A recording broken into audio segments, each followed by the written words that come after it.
Bienvenidos a Romanos 1:16, un canal dedicado a la sana divulgación bíblica y teológica en Latinoamérica y el mundo de habla hispana. Teología, filosofía, espiritualidad cristiana y más, con Juan Paulo Martínez Menchaca. Bienvenidos, patrocinadores y amigos, a este nuevo programa de Romanos 1:16, el programa consentido de todos los latinoamericanos que aman la infalible, suficiente e inerrante palabra de Dios. Antes que nada, quiero enviarle un fraternal saludo a toda nuestra amable audiencia que nos escucha a través de la radio y de la internet, y en especial quiero darle la bienvenida a nuestra gran comunidad de patrocinadores, a nuestros amigos y hermanos Irma L. y Pablo Flores. Muchas gracias, estimados hermanos, por unirse hombro con nosotros en esta tarea de divulgación bíblica y teológica para la gloria de Dios. Si tú aún no eres patrocinador, te invito a que te unas en www.patreon.com/J. Paulo Martínez.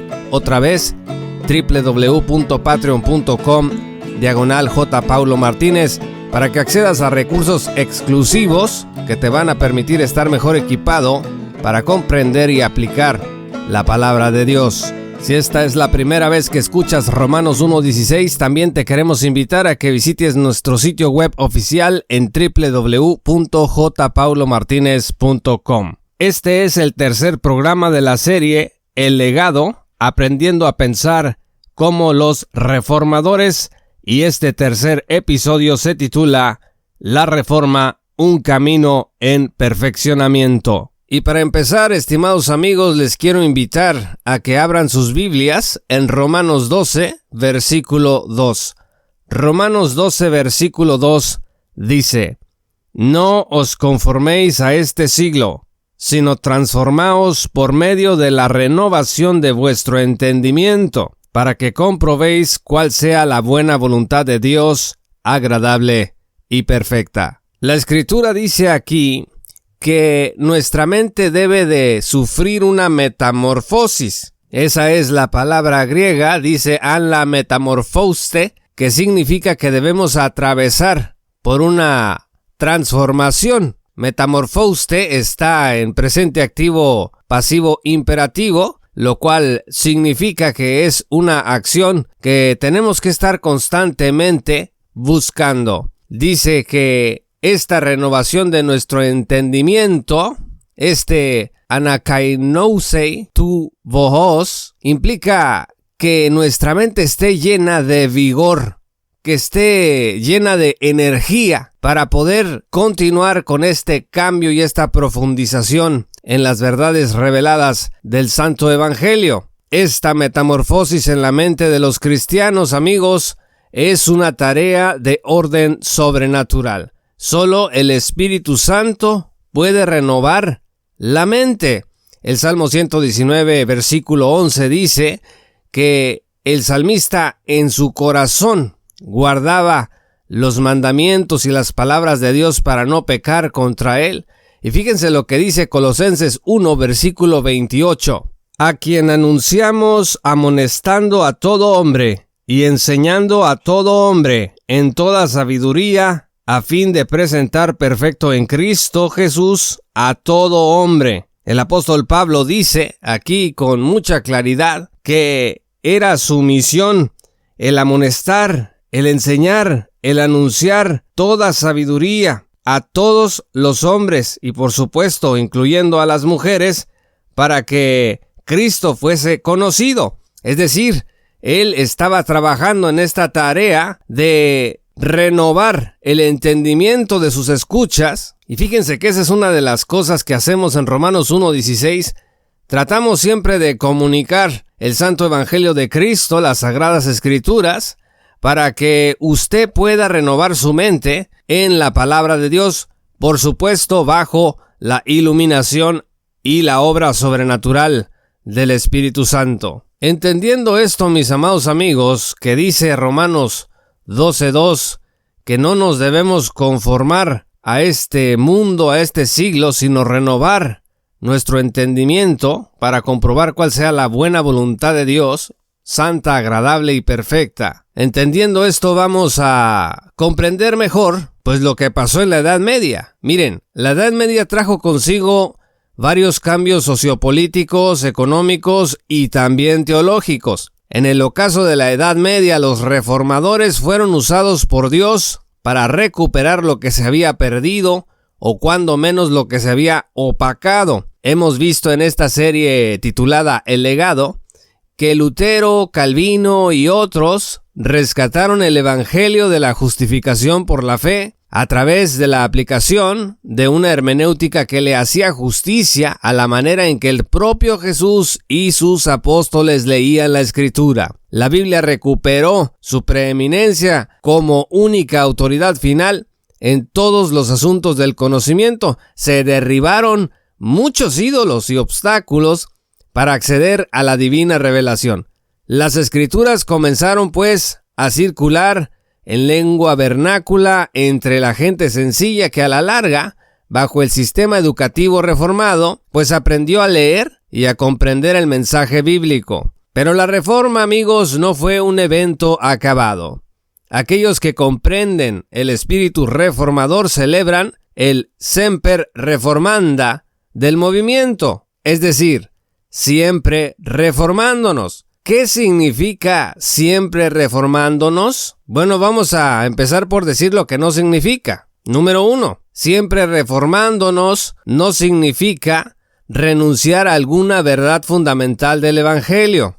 Siempre reformándonos no es progresismo. No significa que usted, como se considera reformado protestante y encontró una nueva verdad, una nueva perspectiva sobre algún asunto que en las Sagradas Escrituras y en la fe cristiana es un asunto fundamental y por eso usted hace caso al principio semper reformanda. No es así. Semper reformanda no significa abandonar verdades fundamentales del Evangelio. No podemos considerar por reformador a las personas que tergiversan las Sagradas Escrituras o que enseñan herejías o desde la apostasía. Número 2. Siempre reformándonos no significa innovar sin timón en el culto cristiano. En el afán, mis estimados amigos, de querer que el culto cristiano alcance al mundo, algunos toman decisiones equivocadas y organizan el culto cristiano de manera que sea atractivo para el incrédulo.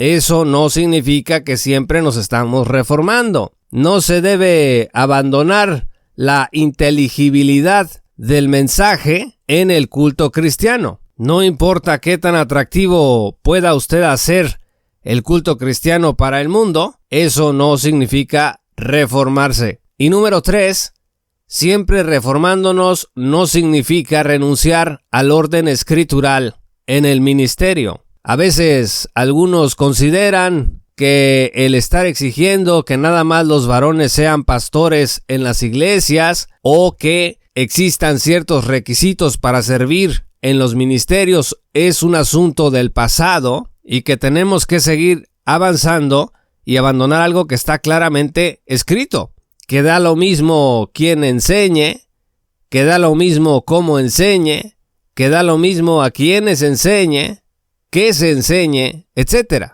Siempre reformándonos no significa renunciar al orden escritural en el ministerio. En suma, amigos, siempre reformándonos no es de ningún modo conformarse a este siglo, como bien advierte Romanos 12, versículo 2. Por otro lado, amigos, existen algunas cosas que la Reforma dejó inconclusas. Vamos a mencionar 2 de ellas. La primera, la aplicación de la hermenéutica histórico-gramatical literal a la profecía bíblica. Esta época de oro de la Reforma protestante y lo que le siguió, estoy hablando de los catecismos, de las confesiones reformadas, del orden institucional educativo que la Reforma trajo al mundo. En medio de todo eso, quedó inconclusa la aplicación de la hermenéutica histórico-gramatical a la profecía bíblica. Por ejemplo, Calvino, en su Institución de la Religión Cristiana, comentando Apocalipsis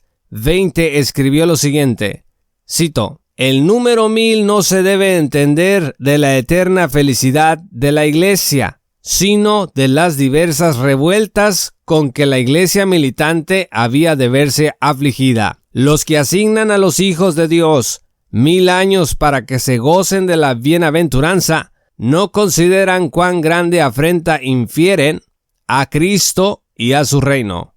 Fin de la cita. El enorme exégeta que fue Juan Calvino, en esta parte se tomó una licencia y no quiso aplicar el método hermenéutico que aplicó en su soteriología, en su cristología y en su bibliología. Cuando él leyó 1000 años en Apocalipsis, espiritualizó o alegorizó su significado, acusando además de que asignar 1000 años de reino, como dice la Escritura, convertía al reino de Dios en algo temporal y no eterno. Fueron posteriores reformadores los que corrigieron este error, distinguiendo entre el reinado soberano y el reinado mediatorial de Cristo, sin sacarle la vuelta a los textos proféticos en su conjunto. La segunda cosa que la Reforma dejó inconclusa fue la aplicación de la hermenéutica histórico-gramatical literal a la eclesiología bíblica. Por ejemplo, Francis Turretin, el reformador estudiante de la Academia de Calvino en Ginebra y luego profesor en ella por 30 años, escribió sobre las profecías bíblicas de la restauración de Israel lo siguiente, cito, «Dichas expresiones no deben tomarse literales porque son simbólicas, no propias, tipológicas y no literales, y están allí para ser explicadas espiritualmente, no carnalmente. Israel será restaurado, no de acuerdo con la carne y la letra, sino según la promesa y el espíritu. La santa ciudad, no Jerusalén, sino la iglesia». Fin de la cita. Esto está en sus Institutos de Teología Helénctica. Entonces, Turretin también incurrió en una espiritualización. Fíjense aquí, de todas las promesas que en las Escrituras están dadas a Israel como nación, hizo excepciones que originaron paulatinamente lo que hoy se conoce como teología del reemplazo, contra lo que la hermenéutica histórico-literal gramatical nos enseña. Los reformadores reverenciaron a Agustín de Hipona y con mucha razón, aunque lo siguieron también en su alegorización de la escatología y la eclesiología bíblicas, reconociendo y reemplazando todo lo dicho de bendición para Israel como dicho para la iglesia, excepto por supuesto las maldiciones. Otros efectos negativos de estas cuestiones inconclusas de la Reforma Protestante han sido el antisemitismo y la privación de las riquezas escriturales en lo que concierne a la profecía bíblica y al reino de Dios. Finalmente, el Señor, a pesar de todo esto,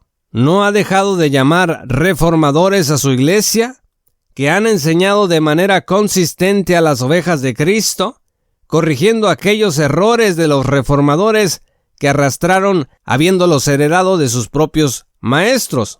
El Dr. Andy Woods escribió en su Incomplete Hermeneutical Reformation lo siguiente, cito, «Una debilidad significativa del movimiento reformado actual es que asume que ya no existe más progreso hermenéutico que hacer después de la Reforma Protestante».